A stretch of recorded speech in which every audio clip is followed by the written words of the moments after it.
Okay, so we're going to discuss free body diagrams first of all. And being physicists, we'll be confronted with a situation such as this. We've got a foot kicking a ball, and there's no way I'm ever going to spend time drawing this.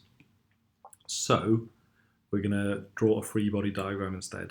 Now, when we're drawing a free body diagram, we only pick one object. So I'm going to talk about the ball here, and I want to talk about the forces which are acting on the ball. So I'm going to represent the ball using just any object at all. Now, because it's a ball, a circle seems to be the most common sense thing that we could use to represent it. But if I used a square or anything else, it wouldn't matter. It's an arbitrary shape. Now, forces acting on the ball. I draw the forces in red. We've got two forces acting on it. We've got the push force from the foot. I'm going to label that one FP. And then we've got another force which is acting on all objects which are here on Earth, and that's gravity, and that is acting straight down towards the Earth's centre. And I'm going to label that W for weight, or I might label it mg, because mass times gravitational field strength is weight, as we know. And I've drawn that from the centre of the object. With the push force, I can draw it there, or I can actually draw it over here, acting on the object. As long as I show the direction it's acting on the object, it doesn't really matter where on the object it is, as long as it's showing the direction. You can have it going from the middle. It's entirely up to you. But the rule is that the arrows got to be in the correct directions. You've got to label your arrows as well, and you can only draw the forces acting on one object. Okay, so I can't draw the foot in here as well. If I draw the foot in here too, so I draw the foot over here as well, then it's no longer a free body diagram. One more example. I've got a book here on a table, and it's being pushed along, so I can represent this using a free body diagram. Let's draw the table in first of all. Now I'm drawing the table in. Technically speaking, the table isn't part of the diagram, but I've got it there simply for reference. I might get rid of it in a moment as well. And if I draw the object now this time, again, I'm going to draw an arbitrary shape, but look, it's a book, so a rectangle seems to be a quite sensible shape to draw. And let's draw the forces acting on it. We've got weight acting downwards again. Let's call it mg this time. Get used to that. Now, two other forces acting on the book. I'm going to draw those in a different colour so we can distinguish them. And we've got the force of the finger. So this time, let's draw it as I was talking about in the last one, where we've got it acting on the object. And there's another force.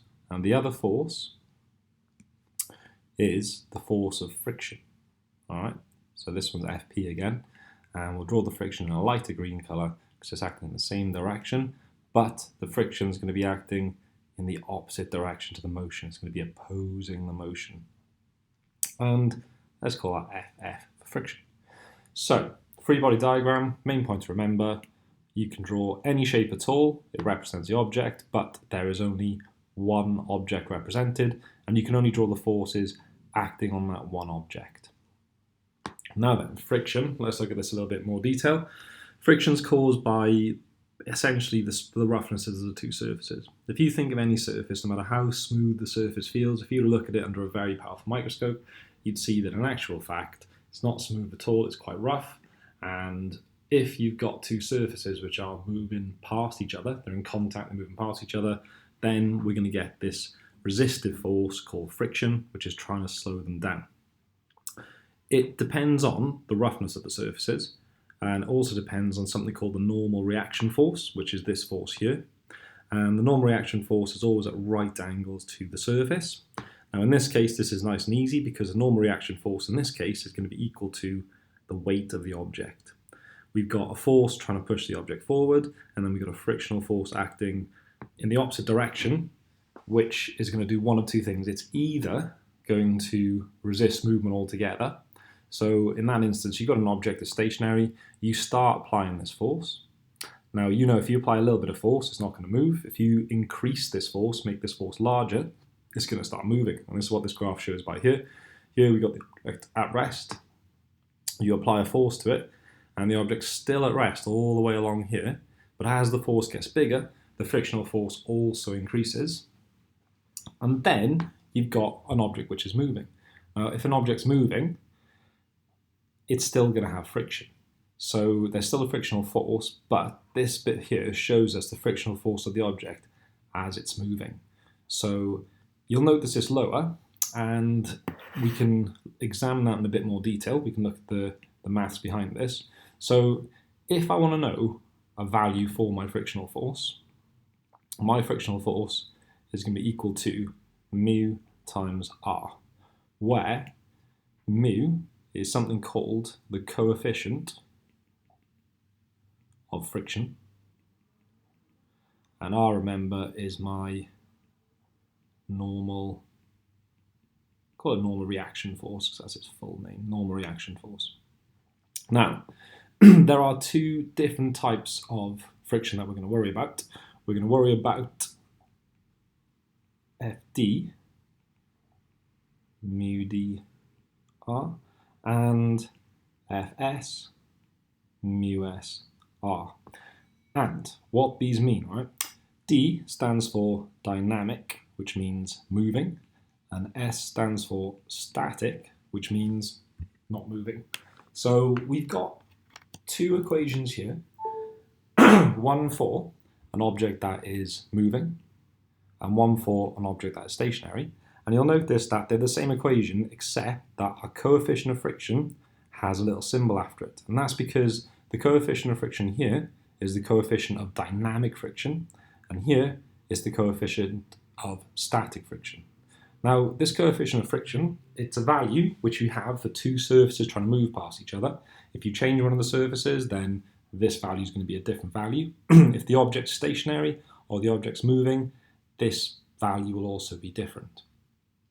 And it's a ratio, which means that it's unitless, because if you think about the equation here, we've got newtons and newtons, therefore this can't have any units. So it's going to have a value between 0 and 1. Some surfaces can have a value above 1, but that's because the object might get stuck or sticking might occur. We're not going to go into that though, because you don't need to know it for the course. For the course, coefficient of friction will be between 0 and 1. If we go back to this graph over here, then we can say, well, look, here we've got static friction because our object isn't moving. And here we've got dynamic friction because our object is moving. And you can notice that, yes, this value overall is smaller than the maximum value here. And that's because this value is slightly less than this value. How much less it is, there's no relationship there. There's nothing that we need to worry about. If you need to do any equations or any calculations of this, they will give you this value, or you'll have to calculate this value. But just remember if it's static friction or dynamic friction, because you'll need to quote that with your answer. By far, the most difficult kind of question they can ask you with this would be this question here, because you've got an object and it's on an inclined plane. And this might be the situation where it's not yet moving, but I might want to know, what angle could I put this at so that this object would move? In other words, the force which is pulling it down the slope, what angle would I need to make this at in order to make that force pulling it down the slope large enough to overcome the frictional force? Now, that question itself, I'm not going to go through it in too much detail, but I'll get you started off. That question's relatively straightforward to do, because essentially what you're doing is you're looking at the forces involved here and you're resolving forces. Now, the force that is pulling our object downwards is in fact the weight. And we've got our reaction force at right angles to the surface, and we've got our frictional force which is acting along the surface. And your frictional force is going to have two components, and your reaction force can have two components. Now, this gets quite complicated because of this angle here. We've got to work out what that angle is. We've also got to work out what that angle is, and then we've got lots of resolving of forces into their components. However, what we can do is we can do something a little bit sneaky.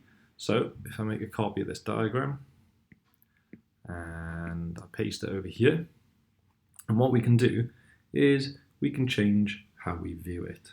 So if I change it to there, and let me get a bit bigger as well so it's a bit easier to draw on. down here. Now,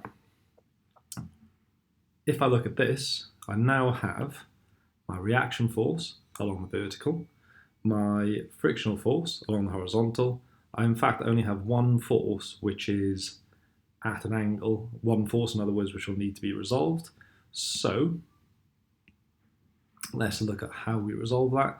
So if I draw a line down here, a reference line for the vertical, and I know that this angle here is also going to be 30 degrees, then this makes my life nice and easy. So if we look at the horizontal and the vertical, the horizontal forces first of all, in this instance, my horizontal forces are going to be the horizontal component of the weight acting along this direction and my frictional force acting along that direction.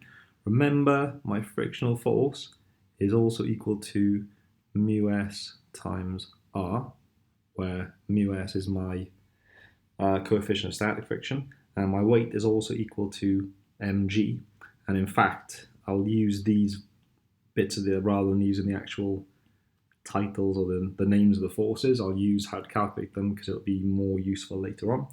And so if I look at the horizontal, going back to my equation over here, then I can say that, well, the horizontal component of my weight, which is mg times the sine of 30, because remember, if I want to move my angle, my line up to the horizontal, up to there, then I'm not covering the angle, I'm opening the angle, therefore it's going to be sine. So the sine of 30 is equal to my frictional force, mu s times r. Then my vertical, same thing. I've got my normal reaction force, r, is going to be equal to the vertical component of my weight. So this time I'm moving it down to the vertical axis, so I'm going to cover the angle, which means that it's going to be cos. So it's going to be mg cos 30. Now, if the object was moving, then we just have to consider the fact that it's going, and we'd have to worry about whether it was a constant velocity or not constant velocity. If it's constant velocity, it's easy because we still got equilibrium. The only difference would be that this value here would be different. And the other thing that could be happening is that the object could be, and this would be a very tough question, the object could be accelerating down the slope with some acceleration, like 10 meters per second squared or something.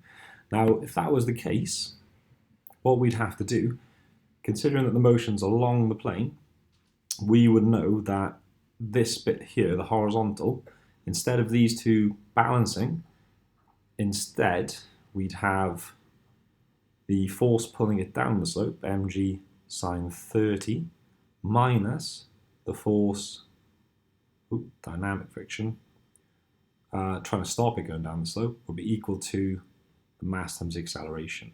So this one here would be if it was accelerating. But for IB, the chances are you're just going to have the situation where you've got translational equilibrium. Okay, right. Brings us on to the next thing, which is Newton's three laws of motion. You know Newton's three laws of motion, you've done them all the way back in year 8 and a few times since then. I'm not going to spend a lot of time on these because you just need to learn the definitions first of all. So here's the definition of Newton's first law. But what Newton's first law boils down to essentially is that if an object is stationary or it's moving with a constant velocity, then the sum of all the forces acting on the object is equal to 0. In other words, there's no resultant force. And just remember this term here, translational equilibrium, that just means that there's two or more forces acting on the object and they balance each other out. Newton's second law, quite simply, is just F equals ma.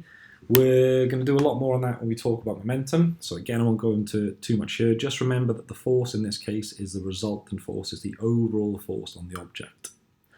Newton's third law, though, is a little bit more tricky. So Newton's third law, when one object exerts a force on a second object, the second object simultaneously exerts a force of equal in magnitude and opposite in direction on the first object. So what this means, best example, is this here. Imagine you and someone else is wearing a pair of roller skates and you push on the other person. So the other person, let's imagine the other person is this guy right here. He's completely stationary. You push that person. So let's draw the blue arrow to show the direction of the force you apply to him. So you push on him and you push a force in that direction, and we'll call that force A because it was caused by person A. That's person A. Now, what happens is when you push against that person's hands, if they don't move at all, their hands are going to push back on your hands, and you get an equal and opposite force acting on person A, but this force was caused by person B. And even though this person hasn't pushed at all, you are still going to move backwards. And you think about it, if you were to push a wall or something like that, same thing, you push the wall, but you end up moving backwards. If you move backwards, it means there must have been a force acting on you to push you in the other direction. And that is Newton's third law in a nutshell. Some things to remember about Newton's third law is that the forces originate in different objects, and they have to be the same type of force. So another good example of this would be, just like earlier, we got a book on a desk. So if we got a book on a desk, the first force that I'd expect everyone to write down, you should always write down, would be that you would write down, you've got weight acting downwards, so we'll call it mg like we have been doing, on the book. And I'd say, right, what's the reaction force? And because I'd use the word reaction force, I guarantee at least one of you would say, oh, that's easy. It's the normal reaction force. And I'd say, oh, no, you're wrong. Because it's not the normal reaction force, because the normal reaction force is actually something called a contact force. And actually, it's a different type of force to this force.